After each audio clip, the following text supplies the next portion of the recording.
My name is Aditya. I am studying in 1 year diploma in Health Safety Environment Management in Karawad Institute Fire and Safety, and this is in training center authorized as BSS. And I am applying the World Skill Council Career Development as HSC officer to build my career. Now I am speaking about PP in Kannada. ಇಲ್ಲಿ ಹಲವಾರು ಬಗೆಯ P ಪಿಗಳಿದೆ. ನಾನು ನಿಮಗೆ ಕೆಲವು P P ಬಗ್ಗೆ ನಾನೀಗ ಹೇಳಿಕೊಡ್ತೇನೆ. ಇಲ್ಲಿ helmet ಇದೆ. ಈ helmet white colour helmet supervisor use ಮಾಡಲಿಕ್ಕೆ ವೈಟ್ ಕಲರ್, ಮತ್ತೆ ಇದು ಸೇಫ್ಟಿ ಆಫೀಸರ್ ಅಂಡ್ ಇದು yellow colour employees normal use ಮಾಡಲಿಕ್ಕೆ. ಇದು ಹಾಕೊಳ್ಳುವಾಗ ಇನ್ಸ್ಪೆಕ್ಟ್ ಮಾಡಬೇಕು ನಾರ್ಮಲಿ. ಇದು ಚೀನ್ ಸ್ಟೇಪ್ ಯಾವಾಗ ಟೈಟ್ ಇದೆಯಾ ಅಂತ ನೋಡ್ಬೇಕು. ಇನ್ ಕೇಸ್ ನಾವು ಇದನ್ನು ಟೈಟ್ ಇಲ್ಲದಿದ್ರೆ ಯಾವ್ದಾದ್ರು ಹಾರ್ಡ್ ಸರ್ಫೇಸ್ ಬಂದ ಮೇಲಿಂದ ಬಿದ್ದು ಇದು ಕೆಳಗೆ ಬೀಳುವ ಸಾಧ್ಯತೆ ತುಂಬ ಇರುತ್ತೆ. ಹಾಗಾಗಿ ಇದನ್ನು ಯಾವಾಗಲೂ ನಾವು ಒಳ್ಳೆ ಮಾಡಿ ಕರೆಕ್ಟ್ ವಿಯರ್ ಮಾಡಬೇಕು. ಆ್ಯಂಡ್ ನೆಕ್ಸ್ಟ್ ಗ್ಲೌಸ್ ಇಲ್ಲಿ ಹಲವಾರು ಬಗೆಯ ಗ್ಲೌಸ್ ಕರೀತೀವಿ. ಇದು ನಾರ್ಮಲಿ ಯೂಸ್ ಮಾಡಲಿಕ್ಕೆ, ಇದು ವೆಲ್ಡಿಂಗ್ ಗ್ಲೌಸ್, ಮತ್ತೆ ಇದು ಕೆಮಿಕಲ್ ಮಿಕ್ಸ್ ಮಾಡಲಿಕ್ಕೆ ಅಂತ ಇದ್ದರೆ ಇದನ್ನು ಯೂಸ್ ಮಾಡಬೇಕು. ಹಾಗೆ ಇದು ಮಾಸ್ಕ್ ನಮಗೆ ನಾರ್ಮಲಿ ಯೂಸ್ ಮಾಡಲಿಕ್ಕೆ ಡಸ್ಟ್ ಹೋಗದ ಹಾಗೆ ಯೂಸ್ ಮಾಡ್ಬೋದು. ಇದು ಒನ್ ಟೈಮ್ ಯೂಸ್ ಆಗುತ್ತೆ. ಒಂದ್ಸತಿ ಯೂಸ್ ಮಾಡಿ ಮತ್ತೊಂದ್ಸತಿ ಯೂಸ್ ಮಾಡುವಾಗಿಲ್ಲ. ಇದು ಓನ್ಲಿ ಒನ್ ಟೈಮ್ ಯೂಸ್ ಅಂತ. ಹಾಗೆ ಇದು ಕೆಮಿಕಲ್ ಮಿಕ್ಸ್ ಅಥವಾ ಪೇಂಟ್ ಮಿಕ್ಸ್ ಮಾಡುವಾಗ ಇದನ್ನು ಯೂಸ್ ಮಾಡ್ಬೋದು. ಇದು ಹೈ ಕ್ವಾಲಿಟಿ ಮಾಸ್ಕ್ ಆಗಿದೆ.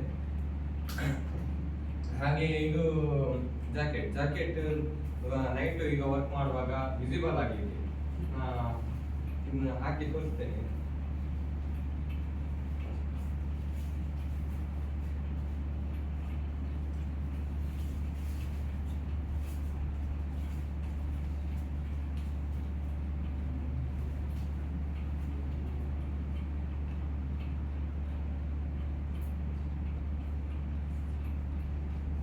ಕರೆಕ್ಟ್ ಆಗಿ ಹಾಕೊಳ್ಬೇಕು. ಇನ್ನು ನೈಟ್ ಅಲ್ಲಿ ನಾವು ಕೆಲಸ ಮಾಡುವಾಗ ಯಾರಿಗಾದ್ರೂ ನಾವು ಕೆಲಸ ಮಾಡ್ತಿದ್ದೇವೆ ಅಂತ ಇದು ಕ್ಯಾಟ್ ಐಸ್ ಗೊತ್ತಾಗುತ್ತೆ.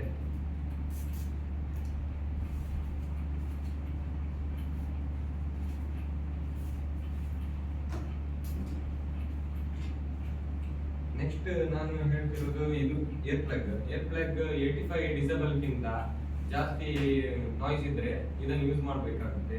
ಇನ್ ಕೇಸ್ 115 ಗಿಂತ ಅಬವ್ ಇದ್ರೆ ಏರ್ ಪ್ಲಗ್ ಮತ್ತೆ ಏರ್ ಮಫ್ ಎರಡು ಯೂಸ್ ಮಾಡಬೇಕು. ಏರ್ ಮಫ್ ಇಲ್ಲಿ ಇಲ್ಲ, ಅದು ಯೂಸ್ ಮಾಡಬೇಕಾಗುತ್ತೆ 115 ಗಿಂತ ಅಬವ್ ಇದ್ರೆ. ಇದನ್ನು ವಿಯರ್ ಮಾಡೋದು ಹೇಗೆ ಅಂತ ಹೇಳಿ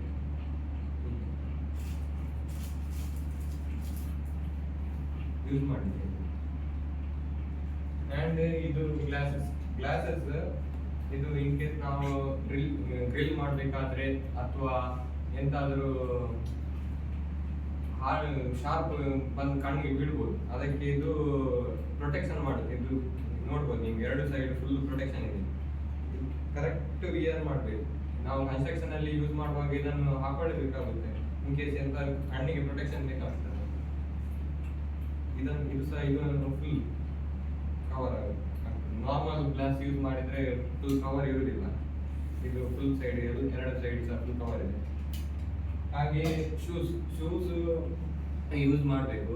PPಯಲ್ಲಿ ಶೂಸ್ ಯಾಕೆ ಯೂಸ್ ಮಾಡ್ಬೇಕಂದ್ರೆ ಯಾವ್ದಾದ್ರು ಹಾರ್ಡ್ ವಸ್ತು ಬಂದು ನಮ್ಮ ಕಾಲಿಗೆ ಬಿದ್ದು ನಮ್ಮ ಬೆರಳಿಗೆ ಎಂತಾದ್ರೂ ಡ್ಯಾಮೇಜ್ ಆಗ್ಬೋದು.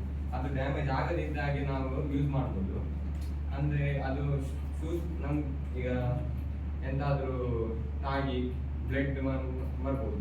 ಹಾಗಾಗಿ ನಾವು ಶೂನ ಹಾಗೆ ಇದು ನೆಕ್ಸ್ಟ್ ಫುಲ್ ಬಾಡಿ ಆರ್ಮರ್. ನಾವು 1.8 ಮೀಟರ್ಸ್ಗಿಂತ ಮೇಲೆ ನಾವು ಕೆಲಸ ಮಾಡ್ತಾರೆ ಇದನ್ನು ವಿಯರ್ ಮಾಡಲೇಬೇಕಾಗುತ್ತೆ.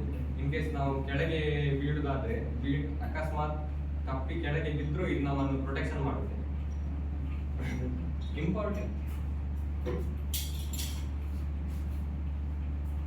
ಇಂಪಾರ್ಟೆನ್ಸ್ ಆಫ್ PPE ಅದನ್ನು ನಾವು ಹೇಗೆ ಇಡಬೇಕು? ನಾವು ಕ್ಲೀನ್ ಆಗುವ ಹೈಜೀನ್ ಆಗಿ ಇರುವ ಪ್ಲೇಸ್ ಅಲ್ಲಿ ಇಡಬೇಕು. ಅದನ್ನ ಇನ್ಸ್ಪೆಕ್ಟ್ ಮಾಡ್ತೀವಿ ನಾವು ಹಾಕುವಾಗ, ಮತ್ತೆ ಹಾಕಿದ ಮೇಲೆ ಅದನ್ನು ಇನ್ಸ್ಪೆಕ್ಟ್ ಮಾಡ್ತಿರ್ಬೇಕು ಅದು ಕರೆಕ್ಟ್ ಇದೆಯೇ ಇಲ್ವಾ ಅಂತ.